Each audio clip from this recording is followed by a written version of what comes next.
நாளிலே, அதாவது அறிஞர் சமூகத்திற்கு 3% உள் இடஒதுக்கீடு வழங்கினார். அதன் அடிப்படையிலே இன்றைக்கு அவருடைய பிறந்தநாள் என்று நாங்கள் அறிஞர் சமூக மக்கள் அனைவரும் ஒன்றாக ஓரணியிலே சுமார் 1000க்கும் மேற்பட்ட நபர்கள் வந்து இன்றைக்கு அறிஞர் உள் இடஒதுக்கீடு வழங்கிய முத்தமிழர் டாக்டர் கலைஞர் அவர்களுக்கும் மற்றும் காலனி என்கின்ற சொல்லை நீக்கிய நம்முடைய மாண்புமிகு முத்துவேல் கருணாநிதி ஸ்டாலின் அவர்களுக்கும் நன்றி அறிவிக்கும் வகையிலே இந்த பேரணி மாபெரும் எழுச்சி பேரணி நடைபெற்றுக் கொண்டிருக்கிறது.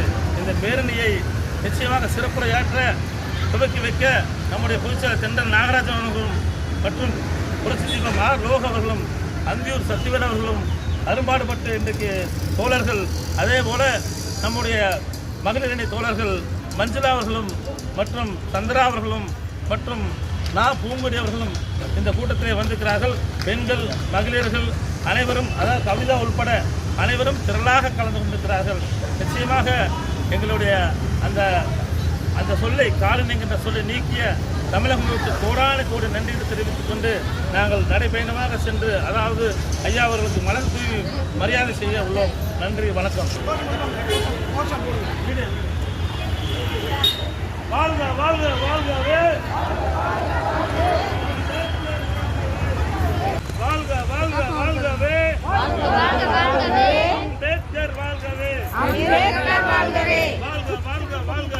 வாழ்க வாழ்க வாழ்கவே, ஐயா கலைஞர் வாழ்கவே,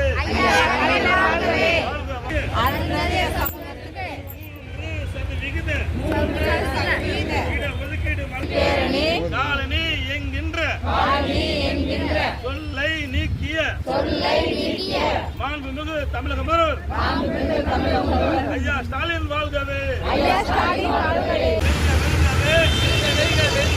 திராவிட விடுதலை கட்சி வெல்கவே.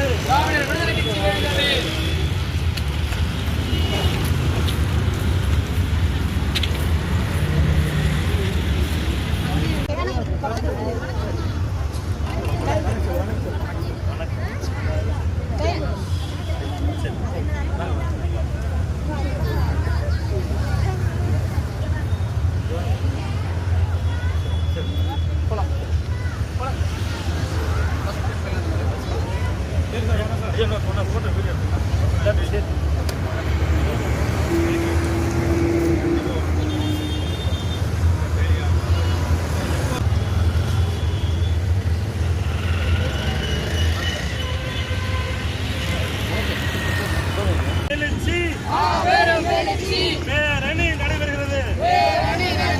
காலனி என்கின்ற சொல்லை நீக்கிய தமிழக முதல்வர் அவர்களுக்கு நன்றி அறிவிக்கும் எழுச்சி பேரணி, எழுச்சி பேரணி, நன்றி அறிவிக்கும் பேரணி.